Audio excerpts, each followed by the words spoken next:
Yes, this act is haram, and one who is addicted to it and doesn't do anything to refrain from it and dies without repentance is rejected in the court of Allah.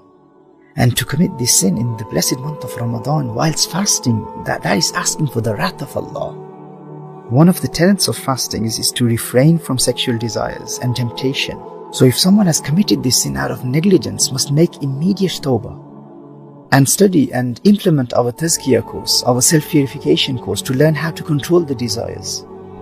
However, if one is fasting and commits this sin of masturbation to the point of inzal, to the point of ejaculation, then that will invalidate the fast. And one will have to make up for that fast by keeping one fast after Ramadan. And this is called qada, but there is no kafara. It will not incur an expiation or an additional penalty. The fast will be nullified. One must make immediate tawbah and perform the obligatory ritual ghusl. Bathe immediately and make qada of that fast by keeping one fast after the month of Ramadan. And when I said that it will only invalidate the fast if ejaculation or inzal takes place, the meaning of inzal is the discharge of semen. Generally, males experience 4 kinds of emissions or discharges from the genitals. The first is urine, and the second one is called madhi. Third is mani, and the fourth is vadi. Now, al-madhi is the pre-ejaculatory fluid, which is released when one is aroused, when one is in the state of shahwa, before ejaculation or before the emission of semen or sperm. Madhi is a white, thin, watery and a sticky fluid. Now this pre-ejaculatory fluid, it comes out before the ejaculation of semen. This is called madhi. And mani is semen, which is a white, thick substance, and that is released at the time of ejaculation. And vadi, which can be called prostatic fluid. This is a white, cloudy substance, which has no smell, and this is usually emitted after passing urine and sometimes before passing urine. So this is usually after the sexual intercourse has taken place, and then one passes urine after that. So after passing urine, one may feel the emission of vadi, and sometimes during ghusl, one may see the emission of this substance, which is called vadi. So these are the 4 kinds of discharges: urine, madhi, mani, vadi. Now, according to the Islamic law, how does one differentiate between mani, between semen, and madhi, the pre-ejaculatory fluid, and vadi, the prostatic fluid? So remember, when mani comes out, when semen comes out, the excitement or the passion is decreased. The shahwa or the desire is cooled after the emission of semen, which is called mani in Arabic.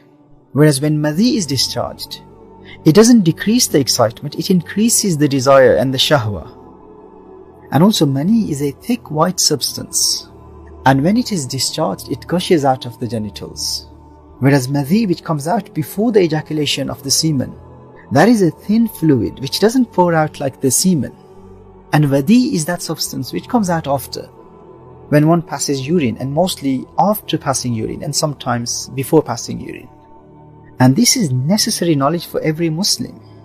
Remember, if one has committed the sin of masturbation, it is only the emission of the mani which breaks the fast. The emission of madhi and vadi do not break the fast. According to some Maliki scholars, madhi also invalidates the fast. But in the Hanafi school, madhi does not invalidate the fast. Now, if someone commits the sin of masturbation, but stops this evil act before inzal, before the emission of the semen, if one stops before ejaculation, even though the fast will not be invalidated, the fast will still be valid, but this person has committed a haram act and will be sinful, and he has deprived himself from the blessings of the fast. So immediate repentance, immediate tawbah is wajib upon that person. It's an obligation upon that person. And this is something that every Muslim should know. This is necessary knowledge for every Muslim. And it is shocking to see how many young Muslims and elderly Muslims are unaware of these basic masail of Islam. This is the responsibility of the parents, and this is an obligation upon the parents to teach their children, either teach them themselves or send them to the people of knowledge. So another important mas'ala to remember is that the way passing urine breaks wudu, in the same way madhi and vadi, they will break the wudu, but the emission of madhi and vadi will not necessitate ghusl. One will only be in the state of major impurity with the emission of mani, with the emission of semen. So the ritual bathing, ghusl, is only necessitated by the emission of mani. It is fard, it is an obligation to perform ghusl after the ejaculation of mani. And masturbation will only break the fast when mani comes out.